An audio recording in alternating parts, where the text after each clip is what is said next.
அஸ்ஸலாமு அலைக்கும் வரஹ்மத்துல்லாஹி வபரகாத்துஹு. கண்ணியத்திற்குரிய பெருமக்களே, நபி ஸல்லல்லாஹு அலைஹி வஸல்லம் சஹாபாக்கள்கிட்ட சொன்னாங்க, நான் உங்கள்கிட்ட அதிகமா பயப்படுறது சிறிய இணை வைத்தலை பற்றி அப்படின்னாங்க.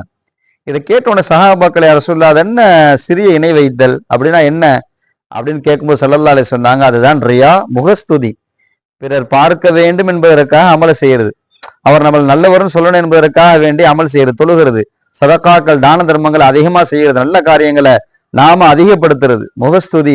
இதை நினைத்து நான் பயப்படுறேன்னு நாங்க எம்பெருமான் செய்தனா முஹம்மது ரசூலுல்லாஹி ஸல்லல்லாஹு அலைஹி வஸல்லம். பெருமக்களே, எப்படி ஒரு மனிதனுடைய உடலுக்கு, பலமான உடலுக்கு நோய் ஏற்பட்டு அது பலத்தை குறைக்குதோ, ஒண்ணுமில்லாமல் ஆக்குதோ, அது போல நாம் கடல் போல நன்மைகளை செஞ்சு வச்சிருப்போம். இந்த ரியா என்று சொல்லக்கூடிய முகஸ்துதி, பிறருக்கு காட்ட வேண்டும் என்பதற்காக இருக்கிற அந்த நிலை நம்முடைய எல்லா நன்மைகளும் அழித்து ஒன்றுமில்லாமல் ஆக்கி மறுமையில நம்மளை பெரிய நஷ்டவாளிகளாக ஆக்குகிற ஆற்றல் இந்த முகஸ்துதிக்கு உண்டு. அதனால பெருமக்களே, இந்த முகஸ்துதியில் ரொம்ப கவனமா இருப்போம். நம்ம தொழுகிறோம், நம்ம நல்ல காரியங்கள் செய்யறோம், சதக்கா செய்யறோம், அல்லாஹ்க்கு பிடித்தமான பல காரியங்களை செய்யக்கூடிய நாம் அதை சற்று கொஞ்சம் மாத்தி அல்லாஹ்க்காக செய்யற, அல்லாஹ்வோட திருப்தியை நாடி செய்யற, பிறருக்காக இல்லை என்ற அந்த உணர்வோடு நாம் செய்கிற போது பெருமக்களே, இந்த உலகத்திலும் அதற்கு பாக்கியம் உண்டு, மறுமையிலும் உண்டு. அந்த முகஸ்துதியை களைந்து அல்லாஹ்விற்காக அமல் செய்யக்கூடிய மக்களாக நாம் மாறுவதற்கு முயற்சிப்போம். அல்லாஹ் கிருபை செய்வானாக.